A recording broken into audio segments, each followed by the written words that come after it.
ഇന്നത്തെ വേദഭാഗം വിശുദ്ധ മർക്കോസ് എഴുതിയ സുവിശേഷം 8-ാം അധ്യായം 1 മുതൽ 21 വരെയുള്ള ദൈവവചനങ്ങളെ ശ്രദ്ധിപ്പിൻ. ആ ദിവസങ്ങളിൽ ഏറ്റവും വലിയ പുരുഷാരമുണ്ടായിരിക്കെ അവർക്ക് ഭക്ഷിപ്പാൻ ഒന്നുമില്ലായ്കകൊണ്ട് യേശു ശിഷ്യന്മാരെ അടുക്കൽ വിളിച്ചിട്ട് അവരോട്, ഈ പുരുഷാരം ഇപ്പോൾ 3 നാളായി എന്നോടുകൂടെ പാർക്കുന്നു. അവർക്ക് ഭക്ഷിപ്പാൻ ഒന്നുമില്ലായ്കകൊണ്ട് എനിക്ക് അവരോട് അലിവ് തോന്നുന്നു. ഞാൻ അവരെ പട്ടിണിയായി വീട്ടിലേക്ക് അയച്ചാൽ അവർ വഴിയിൽ വച്ച് തളർന്നു പോകും. അവരിൽ ചിലർ ദൂരത്തുനിന്ന് വന്നവരല്ലോ എന്ന് പറഞ്ഞു. അതിന് അവൻ്റെ ശിഷ്യന്മാർ, ഇവർക്ക് ഇവിടെ മരുഭൂമിയിൽ അപ്പം കൊടുത്ത് തൃപ്തി വരുത്തുവാൻ എങ്ങനെ കഴിയും എന്ന് ഉത്തരം പറഞ്ഞു. അവൻ അവരോട്, നിങ്ങളുടെ പക്കൽ എത്ര അപ്പമുണ്ട് എന്ന് ചോദിച്ചു. 7 എന്ന് അവർ പറഞ്ഞു. അവൻ പുരുഷാരത്തോട് നിലത്തിരിപ്പാൻ കൽപ്പിച്ചു. പിന്നെ ആ 7 അപ്പമെടുത്ത് സ്തോത്രം ചെയ്ത് നുറുക്കി ശിഷ്യന്മാരുടെ പക്കൽ വിളമ്പുവാൻ കൊടുത്തു.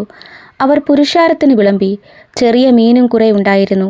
അതും അവൻ അനുഗ്രഹിച്ചിട്ട് വിളമ്പുവാൻ പറഞ്ഞു. അവർ തിന്ന് തൃപ്തരായി.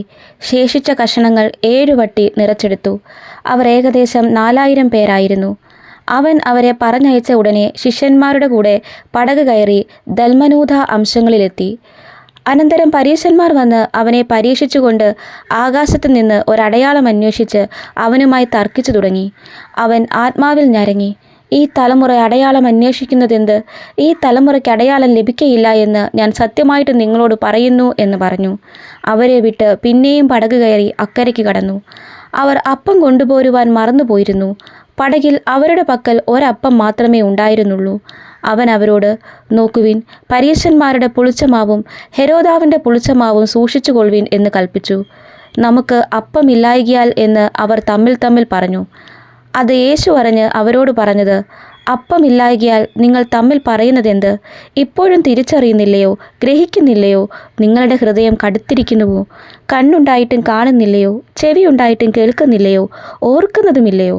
5000 പേർക്ക് ഞാൻ 5 അപ്പം നുറുക്കിയപ്പോൾ കഷണങ്ങൾ എത്ര കുട്ട നിറച്ചെടുത്തു? 12 എന്ന് അവർ അവനോട് പറഞ്ഞു. 4000 പേർക്ക് 7 നുറുക്കിയപ്പോൾ കഷണങ്ങൾ എത്ര വട്ടി നിറച്ചെടുത്തു? 7 എന്ന് അവർ അവനോട് പറഞ്ഞു.